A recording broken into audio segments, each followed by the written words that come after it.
di kelas IPA bersama saya, Ibu Apua. Perkenalkan, nama panjang saya, Ibu Renilda Apua, biasa dipanggil Ibu Apua. Bagaimana kabarnya? Saya harap kalian semua sehat ya. Nah, kita mulai dari kelas 8 ini. Saya harap kalian untuk tahun ajaran baru selalu semangat meskipun kita belajar dari rumah. Karena kita situasi seperti ini, tapi kita tetap semangat ya. Oke. Saya akan menyampaikan 4 agenda. Dan agenda yang pertama yaitu mengisi link absen yang sudah saya sediakan. Di sini di poin 1 saya sudah menyiapkan alamat, nanti kalian tinggal klik saja. Nah, dan siswa wajib untuk mengisi link absen ini. Oke, kita lanjut. Untuk agenda kedua, saya akan sampaikan tata tertib. Dan yang ketiga, ini mengenai pengantar materi IPA kelas 8 semester 1.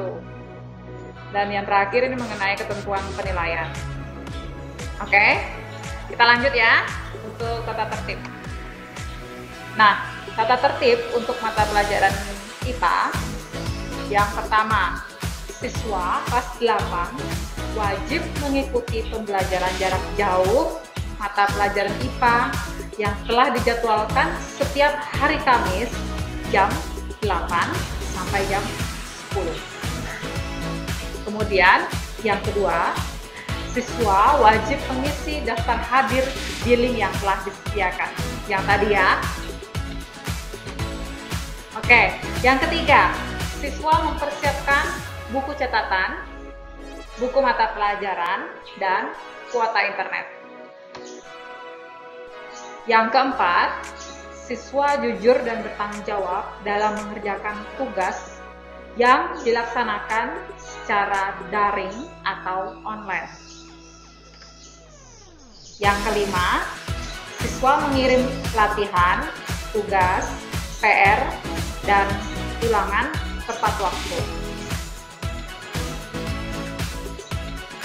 Keenam, siswa dapat bergabung di kelas IPA di link yang telah disediakan. Jadi nanti di akhir slide saya akan menyediakan alamat dan kode kelasnya. Nah, nanti akan kita bahas lebih detail di slide akhir. Oke? Poin ke-7. Biasakanlah untuk membaca dengan teliti. Nah, ini yang penting juga ya. Oke, itu tata tertibnya, sedangkan nanti apabila ada tambahan-tambahan tata tertib akan saya sampaikan di materi selanjutnya atau di pertemuan selanjutnya. Sip? Oke, kita lanjut ke pengantar materi. Nah, kali ini saya akan menyampaikan pengantar materi untuk ilmu pengetahuan alam. Pengantar materi ini saya berikan selama 1 semester yang terdiri dari 7 bab. Apa saja? Nah, akan saya jelaskan satu persatu. Sudah siap? Bab 1. Bab 1 ini mengenai sistem gerak pada manusia. Ada 4 subbab. Yang pertama ini mengenai struktur dan fungsi rangka. Kemudian yang kedua, struktur dan fungsi sendi. Yang ketiga, struktur dan fungsi otot. Dan yang keempat, upaya menjaga kesehatan sistem gerak. Lanjut ke bab kedua. Bab kedua ini mengenai gerak dan gaya. Bisa kamu bayangkan seperti apa? Ada gambarnya. Nah, seperti ini. Di sini kita akan bahas atau kita akan mempelajari tiga subbab. Yang pertama ini mengenai gerak pada benda. Kemudian yang kedua, hukum Newton tentang gerak. Dan yang ketiga, ini mengenai penerapan hukum Newton pada gerak makhluk hidup dan benda. Itu yang akan kita pelajari ya. Kemudian bab 3. Bab 3 ini mengenai pesawat sederhana. Apa sih pesawat sederhana? Coba kamu perhatikan gambar yang ada di samping. Nah, mungkin setelah melihat gambar di samping kamu bisa mengira kira-kira apa ya? Sebenarnya kamu jelas pasti tahu apa saja itu.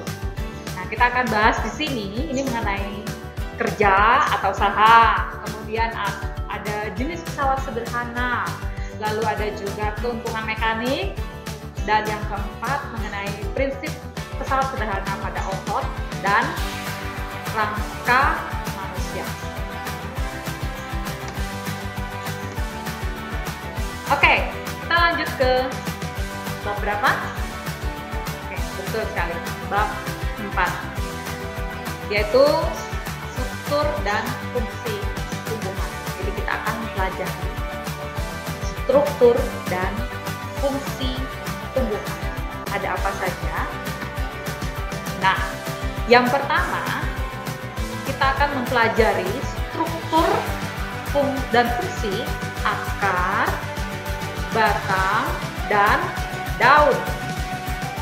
Terus yang kedua, kita akan mempelajari struktur dan fungsi dari bunga, buah, dan biji.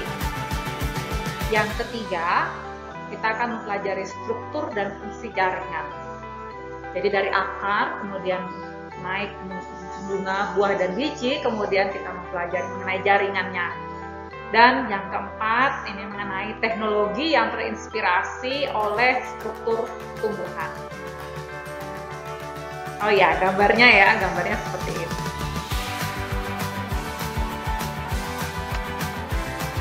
Lanjut, gambar apa ya ini ya? Kira-kira orang yang sedang makan, ya? Kok ada organ dalamnya kok kelihatan ya? Nah, di sini kita akan mempelajari mengenai sistem pencernaan pada manusia. Ini ada di bab 5. Nah, di bab 5 ini menurut saya juga menarik loh. Karena apa? Di sini kita akan belajar mengenai zat makanan, kemudian ada juga uji bahan makanan. Jadi kita nambah pengetahuan mengenai uji bahan makanannya, kemudian organ pencernaan, lalu ada juga enzim pencernaan, dan yang terakhir penyakit yang berhubungan dengan sistem pencernaan. Kita lanjut ya. Bab 6. Bab 6 ini mengenai zat aditif dan zat adiktif. Jadi beda ya, jadi aditif dengan adiktif. Nah, gambarnya seperti ini. Kok ada seperti bumbu-bumbu? Kita akan pelajari di sini. Nah, jenis zat aditif. Kita akan mulai dari zat aditif. Berdasarkan asalnya, jadi zat aditif itu dibagi menjadi 2 kelompok, yaitu zat aditif yang alami dan zat aditif yang buatan. Nah, zat aditif ini terdapat di dalam makanan dan minuman. Nah, itu mengenai zat aditif. Kemudian ada juga zat adiktif. Zat adiktif. Apa sih perbedaannya antara aditif dengan adiktif? Penasaran kan? Nah, nanti kita pelajari. Lalu selanjutnya kita akan pelajari juga mengenai pengaruh zat adiktif dan aditif terhadap kesehatan. Jadi selain kita mempelajari jenisnya, kemudian apa saja yang termasuk ke dalamnya, kita juga mempelajari pengaruhnya terhadap kesehatan. Tentu ketika kita tahu pengaruhnya, kita akan bisa bagaimana sih cara mencegahnya, ya. Oke, sudah ada 6 bab. Tadi saya katakan ada berapa bab? Ada 7 bab, ya. Dan kita akan lanjut ke bab terakhir. Di bab terakhir ini mengenai, coba ada gambarnya seperti ini. Kira-kira apa ya? Ya, ini adalah sistem peredaran darah. Sistem peredaran darah dibagi menjadi 3 subbab, di mana yang akan kita pelajari ini mengenai organ peredaran darah, kemudian kemudian ada jenis peredaran darah, dan yang ketiga ini mengenai penyakit pada sistem peredaran darah. Wah, keren ya.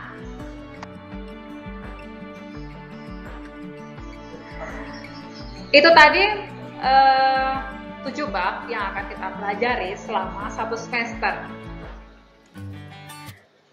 Semua bab tersebut akan kita pelajari dan kita selesaikan dalam kurun waktu 1 semester, dan tentu akan ada penilaiannya.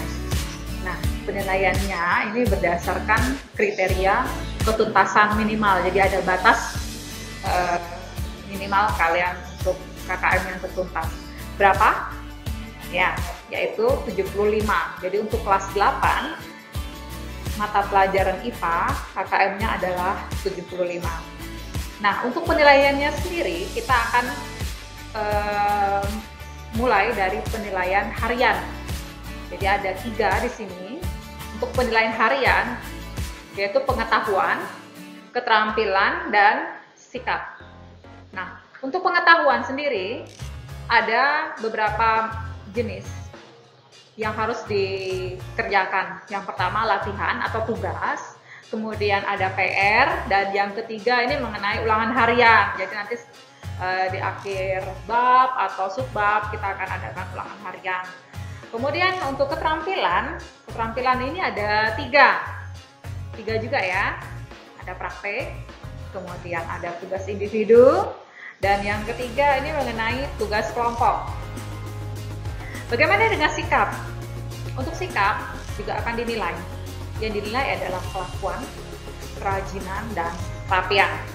Nah, itu adalah penilaian harian. Kemudian nanti dalam 1 semester, di tengah semesternya kita akan melakukan ulangan mid semester. Baru di akhir semester kita akan melakukan penilaian akhir semester. Jadi ada 3 ya, penilaian harian, ulangan mid semester, dan apa? Ya, benar sekali, penilaian akhir semester. Itu tadi mengenai ketentuan penilaian.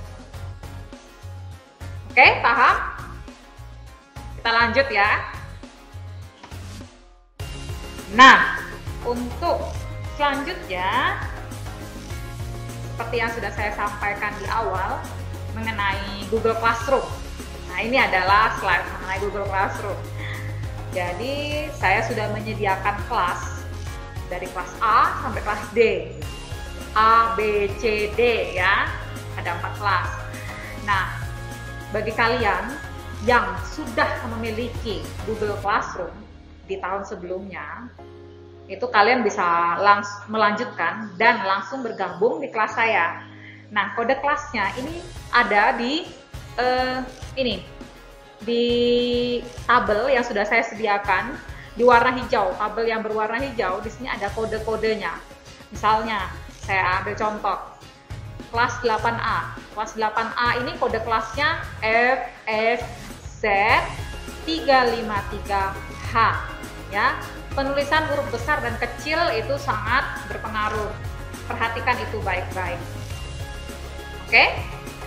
Begitu juga untuk kelas 8B, 8C, dan 8D. Juga sama, seperti itu caranya. Terus bagaimana yang belum memiliki Google Classroom? Nah, yang belum memiliki Google Classroom, kalian bisa klik langsung di URL yang telah saya sediakan di tabel berwarna merah. Ya. Di tabel berwarna merah ini kamu klik, kemudian masukkan email kamu dari HP, tentu pasti sudah punya semua. Baru ikut bergabung di kode kelas. Ya. Tetapi bagi yang sudah punya, langsung saja masuk ke kode kelasnya. Itu tadi mengenai Classroom. Nah, materi ini saya berikan juga dalam bentuk PDF.